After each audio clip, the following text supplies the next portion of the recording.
মানুষ হয়ে মানুষের পাশে দাঁড়াও, হাত বাড়িয়ে দাও। তোমরা সকলেই হাত বাড়িয়ে দাও, এই উদ্দেশ্যে আমার ভিডিও।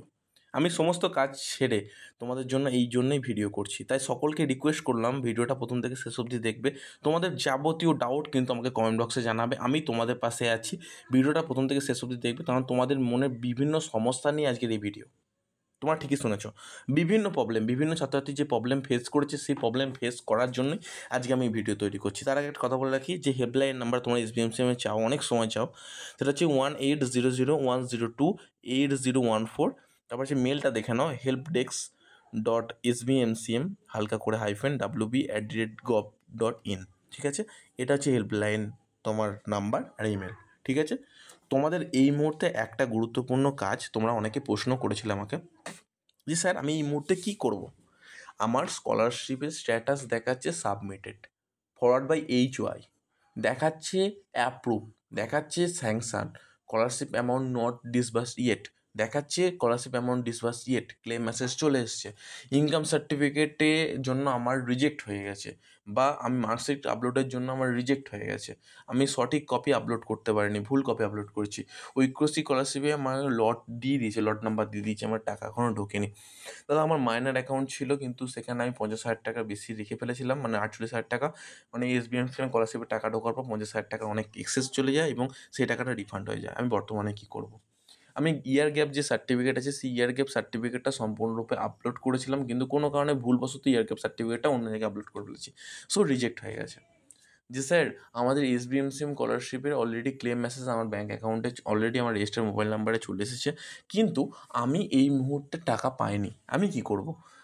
স্যার আমাদের অ্যাপ্লিকেশান স্যাংশন থেকে অ্যাপ্রুভ হয়ে গেছে, আমি এখন বর্তমান মুহূর্তে কী করবো? আমার অ্যাপ্রুভ থেকে সাবমিটেড দেখাচ্ছে, আমি কি করব?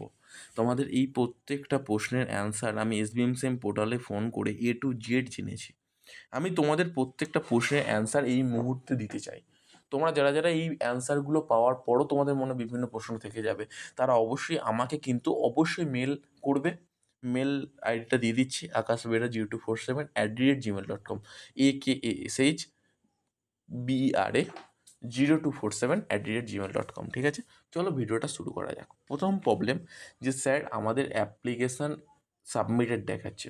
অ্যাপ্লিকেশান সাবমিটেড যাদের দেখাচ্ছে, তারা একটা গুরুত্বপূর্ণ কাজ যেটা করবে, অ্যাপ্লিকেশান সাবমিট করার পর তুমি ডাইরেক্টলি যে সমস্ত ডকুমেন্টগুলো তোমার রিকোয়ার্ড আছে, বা যে সমস্ত ডকুমেন্টগুলো তোমার লাগবে, সে সমস্ত ডকুমেন্ট নিয়ে তুমি ডাইরেক্টলি চলে যাও SBMCM পোর্টালে, নয় ডাইরেক্টলি তোমার ইনস্টিটিউটে চলে যাও, সেখানে গিয়ে জমা দাও। ঠিক আছে, তারা তোমাকে একটা জিনিস সাজেস্ট করবে যে আমরা খুব তাড়াতাড়ি অ্যাপ্রুভ করে দেবো। ঠিক আছে, তারপরে হচ্ছে ফরওয়ার্ড বাই HY, মানে ইনস্টিটিউট থেকে তোমাদের অ্যাপ্লিকেশান ফরওয়ার্ড করে দিচ্ছে SBMCM পোর্টালে। এবার অপেক্ষা শুধু SBMCM পোর্টাল কবে তোমার অ্যাপ্রুভ করে। সো ডিরেক্টলি এরপরেরটা খুব গুরুত্বপূর্ণ, অ্যাপ্লিকেশান অ্যাপ্রুভ। অ্যাপ্লিকেশান অ্যাপ্রুভ মানে বিষয়টা তোমাদের কাছে আরও একটু ক্লিয়ার করে দিই। যখন মানে তোমার যে অ্যাপ্লিকেশানটা আছে ইনস্টিটিউট থেকে ফরওয়ার্ড করে দিল, ইনস্টিটিউটের কাছে পৌঁছে গেছিলো, ইনস্টিটিউট ফরওয়ার্ড করে দিল SBMCM পোর্টালে পৌঁছালো, তারা প্রত্যেকটা ডকুমেন্ট সুন্দরভাবে চেক করলো। চেক করার পর যখন দেখলো তোমার সমস্ত ডকুমেন্ট ঠিকঠাক আছে, তোমার অ্যাপ্লিকেশান সব ঠিকঠাক, তারা অ্যাপ্রুভ করে দিল। এই অ্যাপ্রুভের পর কিন্তু তোমাদের কোনো চিন্তা করার বিষয় থাকে না, কিন্তু অ্যাপ্লিকেশান ফরওয়ার্ড বাই HY হয়ে যাওয়ার পরও কিন্তু রিজেক্ট হওয়ার অনেকটা চান্স থাকে। সেই কারণে তোমরা কী করবে, সকাল সন্ধ্যে শুধুমাত্র স্কলারশিপের যে সমস্ত ছাত্রছাত্রী আছো, টাকা পেতে চাইছো, তারা শুধু একটাই কাজ করো, ভালোভাবে তোমরা লক্ষ্য করো, সকাল সন্ধ্যে স্ট্যাটাসটা চেক করো, তোমার টাকা কিন্তু ব্যাঙ্ক অ্যাকাউন্টে চলে আসার চান্স 100%। ঠিকই শুনেছো। এরপরের যে ছাত্রছাত্রী আছো, যে স্যার আমাদের অ্যাপ্লিকেশান স্যাংশন দেখাচ্ছে, অ্যামাউন্ট ডিসবার্স ইয়েট দেখাচ্ছে, বা অনেক সময় তো এই মুহূর্তে সবথেকে বড় যে খবরটা তোমাদের কাছে গুরুত্বপূর্ণ আমি তোমাদের দিচ্ছি, সেটা হচ্ছে অ্যাপ্লিকেশান স্যাংশন হয়ে যাওয়ার অর্থ হচ্ছে এটাই যে তোমার টাকা খুব তাড়াতাড়ি ব্যাঙ্ক অ্যাকাউন্টে চলে আসার কথা। ফার্স্টে এই টাকাটা তোমার সম্পূর্ণরূপে লটে যাবে, লটে গিয়ে পড়বে SBMCM পোর্টালের ট্রেজারি অফিসার সেটা ভালোভাবে চেক করবে। তোমার BSc BCom BA PhD MCom MSc প্রত্যেকটা বিষয় সুন্দরভাবে চেক করবে। তুমি মাধ্যমিকে পড়ো না উচ্চ মাধ্যমিকে পড়ো, প্রত্যেকটা বিষয় চেক করার পর তোমার ডেজিগনেশান কী আছে বা তোমার ডিসিপ্লিন অফ দ্য কোর্স কী আছে, সেই অনুযায়ী তোমার টাকাটা ডিস্ট্রিবিউট হবে তোমার ব্যাঙ্ক অ্যাকাউন্টের উদ্দেশ্যে। সেই ক্লেম মেসেজ তৈরি করবে এবং ক্লেম মেসেজটা তোমার রেজিস্টার মোবাইল নাম্বারে পাঠাবে, অ্যান্ড দেন তুমি কিন্তু টাকা পাবে। এরপর মেজর যে প্রবলেমটা হয়ে থাকে যে স্যার আমাদের এই মুহূর্তে অ্যাপ্লিকেশান অ্যাপ্রুভ থেকে স্যাংশন দেখাচ্ছে, আবার হঠাৎ করে দেখুন স্যার স্যাংশন থেকে অ্যাপ্রুভ দেখাচ্ছে, আমি এই মুহূর্তে কী করবো?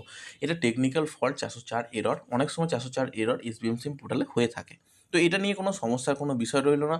আমার ভিডিও যারা যারা দেখছো যে সমস্ত ছাত্রছাত্রীরা, আমি তোমাদের অ্যাসিওর করে বলছি তোমাদের পাশে আমি আছি। তোমাদের মনের প্রত্যেকটা ডাউট নিয়ে আমি আজকে ভিডিও করব, মানে আমি ভিডিও করতে থাকবো, চিন্তা করার বিষয় নেই। সেটা মানে আমি 10 থেকে 20টা পর্যন্ত ভিডিও দেবো তোমাদের মনে ডাউট ক্লিয়ার করার জন্য প্রত্যেক দিন, কিন্তু আমি ভিডিও দেবো তোমাদের জন্য, শুধুমাত্র তোমাদের জন্য। এরপর দেখো তোমাদের মনের যে লাস্ট ডাউটটা আছে, এসবিএম সিম স্কলারশিপের যদি রিজেক্ট হয়ে যায়, তার একটা কথা কি, যদি ফরওয়ার্ড বাই HOI থেকে সাবমিটেড দেখায়, তোমার কিন্তু অনেক গুরুত্বপূর্ণ কাজ রয়ে যাবে। সেটা হচ্ছে দেখো, তুমি একটা কাজ করবে, ইনস্টিটিউটে গিয়ে যোগাযোগ করবে, তারা কী বলে সেটা ভালোভাবে শুনবে। এসবিএম সিম পোর্টালে ফোন করবে, তারা যদি বলে অ্যাপ্রুভ করাতে, তাহলে ইনস্টিটিউটে গিয়ে যোগাযোগ করে অবশ্যই অ্যাপ্রুভ করিয়ে নেবে আরেকবার। কারণ এটা হচ্ছে অনেক সময় এসবিএম সিম পোর্টালে প্রবলেম হয়ে থাকে, কিন্তু এসবিএম সিম পোর্টালে ফোন করে জানতে পারলাম যে এটা প্রবলেম অবশ্যই তাদের হয়ে থাকে, কিন্তু অনেক সময় এটা কিন্তু স্কুলেরও হয়ে থাকে, ঠিক আছে? তো এবার স্কুল, কলেজ, ইউনিভার্সিটিরও হয়ে থাকে, তো এটা সম্পূর্ণরূপে তোমাদের কোনো প্রবলেম নয়। এটা তোমরা কিন্তু আরেকবার গিয়ে অ্যাপ্রুভ করিয়ে নিতেই পারো, ঠিক আছে? এর পরের যে ভিডিওটা আসছে, সেই ভিডিওটা তোমাদের কিন্তু আরও ইনফরমেশান নিয়ে আমি ভিডিওটা তৈরি করতে চলেছি। যে ইনফরমেশানগুলো এখানে ফাঁক রয়ে গেল, সেই পরের পার্টে আসতে চলেছে, তাই পরের পার্টের জন্য অপেক্ষা করো। এই পর্যন্ত থাকলো।